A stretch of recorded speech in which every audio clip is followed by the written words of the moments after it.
Keep going, keep going, keep going. Too far, too far, too far, too far. Goes the other way, goes this way, goes this way. All right, up. Okay. So what I want to do is make sure that I am giving all the information that I possibly can to this video, not just for you as the viewer, but also for my own sanity, if you will. So let's talk about exactly what happened.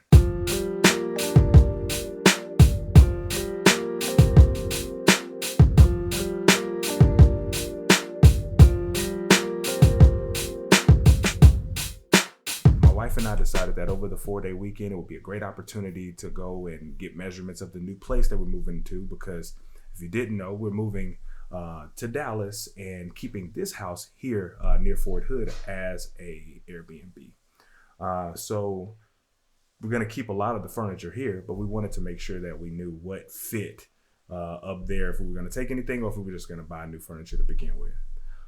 That's not a flex. I actually prefer not to spend the money, but it would be good to know exactly what looks good up there. So we're driving up I-35. We had already dropped the dog off to our friends, and it was just her and I in the car.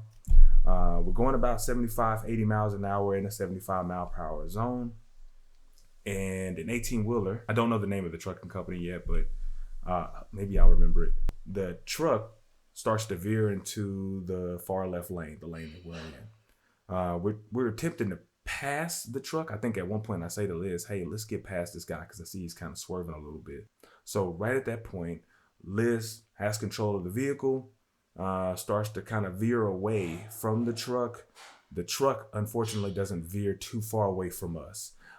Eventually, our front ends collide. The truck is a little bit bigger than a Tesla Model Y, so we go from the truck to the concrete median, and then back into the 18-wheeler.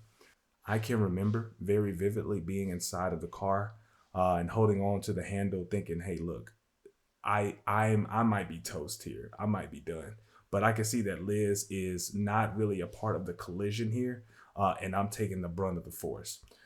The second time that the truck hits us, it pushes us completely off the freeway. And here is where I finally get a chance to look around the vehicle, and you can see everything is a mess. We do have small shards everywhere, sort of like in our hair and on our skin, but the glass stayed intact. Given how much glass is in the vehicle, you know that that's probably a pretty phenomenal thing. But at this point is when I notice, I look down to my right and the passenger door is no longer there. There is an airbag there, but there is no door. I see the grass. There's a gentleman that stands up in front of the car. He's talking to us through the windshield that is pushed down and says, hey, do you need help getting out the car? I feel like I'm okay. I feel like everything should be fine. I do feel some throbbing in my leg. And the gentleman pushes through the side airbag curtain and pulls me out. And I realized then that I can't really stand, so I sit down. But my wife, on the other hand, she was able to open her door, get out, and walk around the side of the vehicle, which is awesome. That's really all I cared about, is that Liz was able to get out, walk around, and check on me, and it wasn't the other way around. So we had some bystanders come by and recount their story to basically solidify what we thought happened actually happened. A lot of people stopped, checked on us. I think it was a physician, a few former truck drivers, and eventually the volunteer firefighting force stopped, and that's when they checked me to see if I was, if I was cognizant of what was going on, and I'm very, very grateful for those folks. The truck driver even came and checked on me after the ambulance had arrived and put me inside of it. He just wanted to make sure that I was okay, because in his mind, he thought I was dead. Given the accident and what happened on the inside of that car yesterday, I do not feel like I was supposed to be able to walk out of that situation, but it's totally fine. I got stitches in my hand. I'm sure you could probably see that in the video, and I'm wearing an ice pack now on my leg to try to relieve some of the swelling, because I cannot put direct pressure on my leg right now.